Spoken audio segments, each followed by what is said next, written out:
नमस्कार, आप देख रहे हैं न्यूज नेशन का डिजिटल प्लेटफॉर्म और मैं हूं आपके साथ सचिन दुबे। नमस्कार, आपके साथ हूं मैं खुशबू मनोरमा मिश्रा। और आज देखिए जिस टॉपिक पर हम बात करेंगे वो बेहद महत्वपूर्ण है। बेहद महत्वपूर्ण इसलिए क्योंकि पिछले दिनों कुछ राज्यों में चुनाव हुए, चुनाव खत्म हुए, रिजल्ट आ गया है और अब जो इंडी गठबंधन है, बात उसमें यह है कि सवाल नेतृत्व को लेकर तो पिछले कुछ समय से उठ ही रहा है। जो ममता बनर्जी ने सवाल उठाए उसमें लगातार बयानबाजी का दौर जारी है, लेकिन आज बात इस पर भी कि आखिरकार क्या सपा और कांग्रेस में जो फुटअव्वल है वो हो चुका है, क्या दोनों जो पार्टियां हैं उनके मन नहीं मिल रहे। बात इसी पर करेंगे और इसी पर बात करने के लिए मोहित भी हमारे साथ जुड़े हैं, हमारे सहयोगी। मोहित, तो आज बात इसी पर कि पिछले कुछ समय से जो तमाम चीजें हुई हैं, आजम खान की चिट्ठी से लेकर जो सदन में जो कुछ हुआ है कार्यवाही के दौरान, क्या संदेश देने की कोशिश है?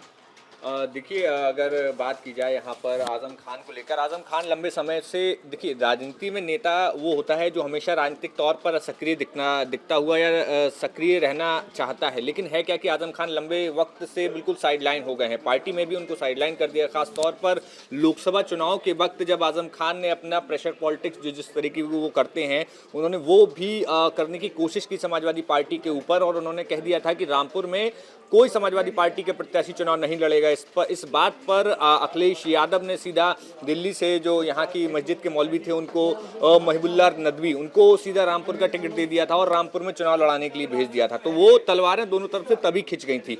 अब क्या है कि अब समाजवादी पार्टी के सामने कई सारी चुनौतियां हैं। एक तरफ आजम खान की चुनौती है तो दूसरी तरफ कांग्रेस, जो इंडिया अलायंस में उनके सहयोगी हैं, वो भी चुनौती बनते हुए नजर आ रहे हैं। राहुल गांधी, जो संसद में एक तरीके से विपक्ष एकजुट दिखना चाहिए, वो अब विपक्ष बिल्कुल बिखर चुका है। जहां पर टीएमसी के तमाम नेता, ममता बनर्जी ने कहा है कि हम हर बात में अडानी और इन सब मुद्दों को लेकर संसद को रोक नहीं सकते। हमारे कई और राज्य के मुद्दे हैं जिन पर हम चर्चा चाहते हैं। इसके बाद टीएमसी अलग हो गई, उन्होंने संसद की प्रक्रिया में भाग लेना शुरू कर दिया। उसी तरीके से समाजवादी पार्टी ने भी। तो कुल मिला के मोहित आप ये कहना चाह रहे हैं, सचिन देखिए इसमें ये भी ऐड करना बहुत जरूरी है कि जो बिखराव है वो अब दिखने लगा है। क्योंकि देखिए, अच्छा ये नया नहीं है। अगर आप इंडिया गठबंधन की बात करें, आप देखिए ना, लोकसभा चुनाव में एक साथ लड़ते हैं, राज्यों में अलग अलग हो जाते हैं। अब आप दिल्ली की ही बात लीजिए तो यहाँ पर भी इंडी गठबंधन जैसी कोई बात नहीं, आपने क्लियर कर दिया कि वो चुनाव अकेले लड़ेगी। तो कहीं ना कहीं गठबंधन में दरार है और कम से कम सपा में और कांग्रेस में ये बिल्कुल खुलकर नजर आने लगा। सचिन, सबसे बड़ी बात यहाँ पर है कि उत्तर प्रदेश में अगर हम खास तौर पर देखें तो समाजवादी पार्टी का वर्चस्व रहा और सरकारें बनी, और लगभग अब तक अगर हम बात करें तो 5 बार गठबंधन जो है वो हुआ है समाजवादी पार्टी का अलग अलग पार्टियों के साथ, लेकिन वो कंटिन्यू नहीं हो पाया। अब इसके पीछे की वजह क्या है, हम उसी पर आज बात कर रहे हैं। इन सब से तर देखिए, ये जो टसल जो है, ये जो विरोध है, ये जो इंडिया गठबंधन में लगातार नेतृत्व को लेकर बातें सामने आ रही है, उत्तर प्रदेश में समाजवादी पार्टी वर्सेस कांग्रेस की जो ये राजनीति हो रही है, मेरा सवाल मोहित आपसे ये है, क्या अखिलेश यादव ये समझ चुके हैं कि आने वाले वक्त में फिर से चुनाव होने वाला है? ऐसा तो है नहीं कि चुनाव खत्म हो चुके हैं।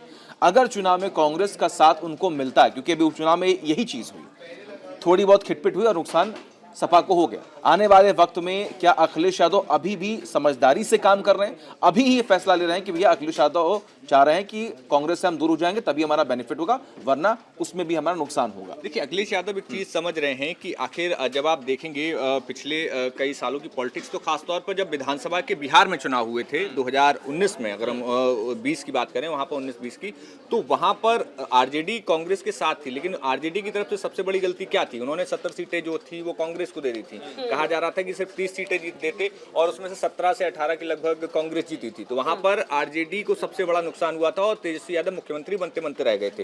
तो अखिलेश यादव को वो नजर आ रहा है, पहली चीज कि अगर बहुत ज्यादा स्पेस कांग्रेस को दिया गया तो वो बार्गेनिंग बहुत ज्यादा करेंगे। उसकी वजह से अगर उनका प्रदर्शन खराब रहा तो उनकी सरकार जैसे 2022 में आते आते रह गई, जिसमें कहा गया था कि आ रहे हैं अखिलेश, तो इसी तरीके से फिर से 2027 में वो ना हो जाए। दूसरी चीज ये भी है कि कांग्रेस जिस वोट बैंक की तरफ बिल्कुल अपनी नजर गड़ाए बैठी है, वो वोट बैंक की तरफ अखिलेश यादव लगातार पिछले 5 साल से काम कर रहे हैं। और वो वोट बैंक कहीं ना कहीं अखिलेश यादव के साथ रहा है, जिसका जिक्र हम कर रहे हैं, MY समीकरण, जो उत्तर प्रदेश और बिहार में हमेशा से चर्चाओं में रहा है। मेरा अगला सवाल यही था कि राहुल गांधी आखिर क्यों इतना एक्टिव हो चुके हैं ऐसे मामलों में?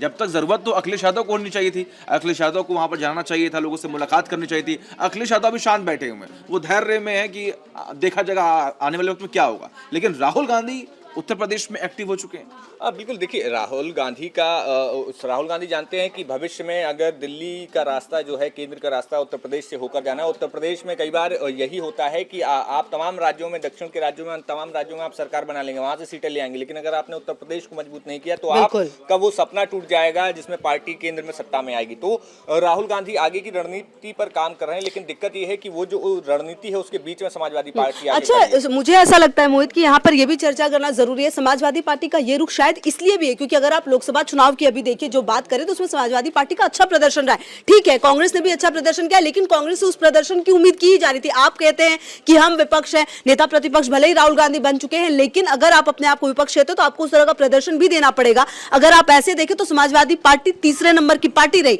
और जिस तरीके का उनका प्रदर्शन रहा वो शानदार रहा। तो शायद ये भी बड़ी वजह हो सकती है कि तमाम जो पार्टियां हैं वो समझ रही हैं कि किस तरह से क्षेत्रीय जगहों पर हमारा जो वर्चस्व है वो तो है ही है।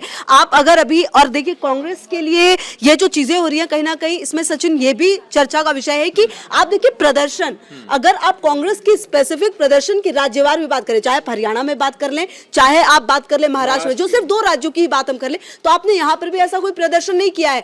तो कहीं ना कहीं वो जो स्पष्टता है वो नहीं आ रही है और शायद ये बात तमाम लोग समझ रहे हैं। आप ममता बनर्जी की अगर आप बात करें तो उन्होंने नेतृत्व को लेकर सवाल उठाए, क्योंकि नेतृत्व को लेकर सवाल उठेंगे। आप बीजेपी की बात करें तो शायद यही उनके सबसे प्लस पॉइंट है, वो मुख्यमंत्री का चेहरा रिवील नहीं करते, वो नरेंद्र मोदी पर लड़ते हैं और वो जीतते हैं तमाम चुनावों को। पिछले कुछ समय से अगर हम देखें तो ये बात शायद ममता बनर्जी भली भांति समझ चुकी हैं कि आपको एक नेतृत्व की, एक लीडरशिप की जरूरत है जिसके साथ आप आगे बढ़ सके, क्योंकि समय नहीं है।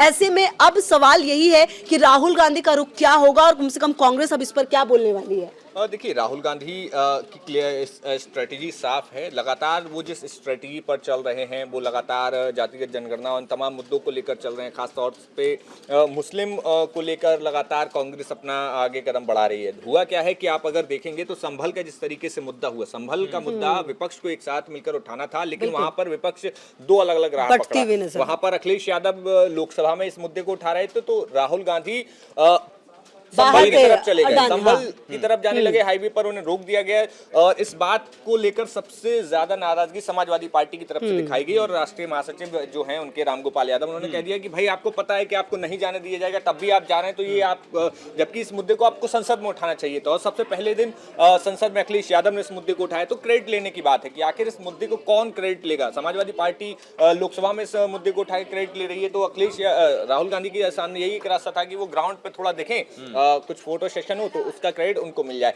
और ये बात अब समाजवादी पार्टी को पसंद नहीं आ रही। मतलब कुल मिला के सचिन ये भी यहाँ पर है, देखिए ओवर एक्टिज्म जिसको आप कहते हैं, ओवर एक्टिव हो जाना कांग्रेस का, शायद ये कहीं ना कहीं सपा को रास्ते हैं। सभी राज्यों में अब जम्मू कश्मीर में चुनाव हुए, वहां पर उमर अब्दुल्ला ने इस बात का जिक्र कर दिया कि आप अपने क्षेत्र में जाकर चुनावी रैली कीजिए, हमारे क्षेत्र में आने की जरूरत ही क्या है। वही सेम पैटर्न राहुल गांधी यहाँ पर भी उत्तर प्रदेश में भी अपना रहे हैं। उनको लग रहा है कि अगर हम मेहनत करेंगे, ग्राउंड पर जाकर काम करेंगे तो जनता जो है वो दूसरे पार्टी को छोड़कर हमें वोट देगी। लेकिन ऐसा पिछले कुछ दिनों में और हमने आंकड़ों में देखा ऐसा होता नहीं है। जब तक आपका काम नहीं बोलता है, जब तक आपके विचार उनसे नहीं मिलते, तब तक जनता आपको सपोर्ट नहीं करती है। समाजवादी पार्टी जितनी एक्टिव रही है पिछले कुछ दिनों में, और उसके बाद हालांकि बीजेपी ने कवर कर लिया लोकसभा चुनाव में जो कुछ भी उन्हें नुकसान हुआ, उन्होंने इस उपचुनाव में, और ऐसा अनुमान लगाया जा रहा है कि बीजेपी जिस तरीके से काम कर रही है, चुनाव होने वाले हैं 27 में और उसके बाद 29 में जो चुनाव होंगे उसमें भी उन्हें बेनिफिट मिल सकता है, क्योंकि जो टशल की जो सिचुएशन थी ना वो बीजेपी बहुत ही शानदार तरीके से मैनेज कर लेती है। मेरे ख्याल से इसीलिए उनकी तारीफ होती है। अगर आपने गठबंधन किया है तो गठबंधन करने का मतलब ही यही कि आप सबको साथ लेकर चले। एक चुनाव खत्म होता है फिर उसके बाद आपके अंदर टशल जो है वो शुरू हो जाती है, एक चुनाव खत्म होता है फिर दरारें शुरू। और सबसे बड़ी बात सचिन ये भी है ना कि आप चुनाव में, लोकसभा चुनाव में आप ये कह रहे हैं कि हम साथ हैं एक मंच पर, और राज्यवार आप अलग हो जाते हैं, राज्य में आपकी प्रायोरिटी अलग हो जाती है। हर पार्टी शायद ये समझती है कि ये हमारा क्षेत्र, यहाँ पर हम अच्छा करेंगे तो यहाँ पे हमारा वर्चस्व होना चाहिए। आप देखिए महायुति की ही बात करें और महागठबंधन जो बना, महाविकास अघाड़ी महाराष्ट्र में, दोनों में कितना ज्यादा फर्क था। अगर इस तरह की चीज शायद इनके साथ, महाविकास अघाड़ी के साथ होती तो शायद सरकार बनती नहीं बनती, इसमें भी सस्पेंस था। लेकिन बीजेपी से सीखना चाहिए कि किस तरह से उसने तमाम चीजों को हैंडल किया। एकनाथ शिंदे तक साथ में, और अब विभागों के बंटवारे की भी बात हो रही है। वक्त जरूर लगा है लेकिन कहीं ना कहीं एकजुट थे और चुनाव लड़े तो वो एक साथ है। अभी भी सहमत होंगे अगर आपने गठबंधन किया, चाहे बीजेपी हो चाहे और भी कोई पार्टी, सभी पार्टी को इसमें इंक्लूड रिपीट कर रहा हूं, गठबंधन का मतलब ही यही होता है कि आप अपने हित के साथ साथ दूसरे का भी हित देखें।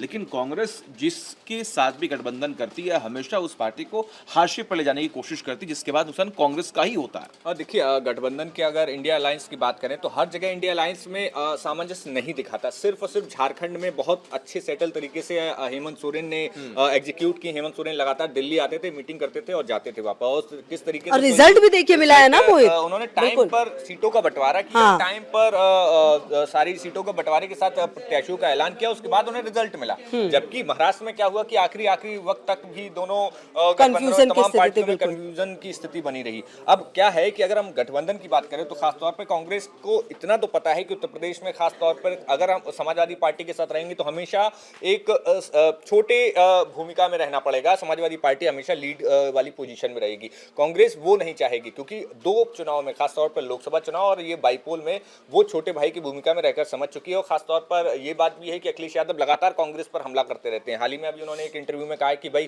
कांग्रेस जिस तरीके की पॉलिटिक्स करती है उसमें कांग्रेस खत्म होगी, भारतीय जनता पार्टी वही पॉलिटिक्स कर रही है वो भी खत्म हो जाएगी। यानी कि अभी आप गठबंधन में हैं, आप 2 चुनाव साथ में लड़ चुके हैं, तब भी आप कांग्रेस पर निशाना लगाना नहीं चूक रहे हैं। बड़ी बात ये भी है कि हरियाणा में आपको सीट नहीं दी समाजवादी पार्टी को कांग्रेस ने, महाराष्ट्र में नहीं दी। तो उस बात की टीस अखिलेश यादव जानते हैं। अखिलेश यादव जानते हैं कि आप तमाम राज्यों में अपने तरीके से चीजें करेंगे, लेकिन उत्तर प्रदेश में जब आप आएंगे तो उत्तर प्रदेश में मेरे हिसाब से होंगे। और वही चीज अब कांग्रेस को खटक रही है और इसीलिए वो आगे गठबंधन की तमाम पार्टियों के साथ संभावनाएं तलाश रही है। खासतौर पर दलित वोट बैंक को लेकर जो पार्टी हैं उनको लेकर सोच रही है। और खासतौर पर अगर देखें आजम खान के बारे में चर्चा है कि क्या वो कांग्रेस पार्टी या किसी अन्य पार्टी में भी शामिल हो सकते हैं। बिल्कुल। ये बड़ी बात वहां पर निकल कर सामने आएगी क्योंकि आजम खान को लगता है कि उनको हाशिए पर धकेल दिया गया है, जबकि अखिलेश यादव और शायद इसलिए जब उनका ये बयान आया है तो अब ये चर्चा बहुत ज्यादा तेज हो गई है। बहरहाल सचिन, अब नजर इस पर भी रहेगी कि आने वाले समय में क्या जिस तरीके से ममता बनर्जी को समर्थन मिल रहा है, इंडिया गठबंधन एक बार फिर से टूट जाएगा, क्या कांग्रेस अलग हो जाएगी, ये भी देखना महत्वपूर्ण होगा। क्योंकि बिना कांग्रेस के, राहुल गांधी की लीडरशिप के कांग्रेस का इसमें रहना ये भी अपने आप में बड़ा अपवाद सा हो जाएगा। बहरहाल नजर रहेगी। हाँ, आप लोगों को क्या लगता है कि आखिर सपा का भविष्य क्या होने वाला है? सपा कांग्रेस का एक साथ इस बार चुनाव लड़ेगी, नहीं लड़ेगी? लड़ेगी तो क्या होगा, नहीं लड़ेगी तो क्या होगा? कमेंट करके बताएं और देखते रहें न्यूज़ नेशन डिजिटल। बहुत शुक्रिया मोहित। न्यूज नेशन अब व्हाट्सएप पर खबरों के ताजा अपडेट के लिए न्यूज नेशन के इस QR कोड को स्कैन करें।